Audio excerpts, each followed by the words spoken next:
जरूर। यह रही 200 शब्दों की बिल्ली और चूहे की कहानी। एक बिल्ली थी जिसका नाम मिनी था। मिनी एक चालाक और तेज बिल्ली थी। वह गांव के एक पुराने मकान में रहती थी। इस मकान में बहुत सारे चूहे भी रहते थे। उनमें सबसे छोटा चूहा चिनू था। चिनू बहुत शरारती था। वह मिनी से बचने के लिए हमेशा नए तरीके सोचता रहता। एक दिन मिनी ने प्लान बनाया कि वह चिनू को पकड़ेगी। उसने बावर्चीखाने में दूध का कटोरा रखा और खुद कोने में छिप गई।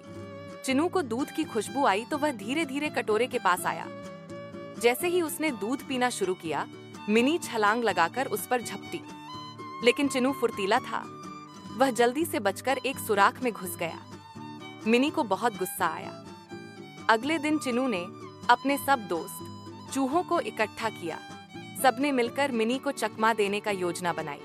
वे मिलकर रसोई में आए और सारा दूध पी गए। मिनी फिर पकड़ने दौड़ी, लेकिन सब चूहे अपने बिलों में छिप गए। आखिरकार मिनी ने हार मान ली। उसने सोचा कि दोस्ती बेहतर है। अब मिनी और चूहे दोस्त बनकर रहने लगे। घर में अमन हो गया।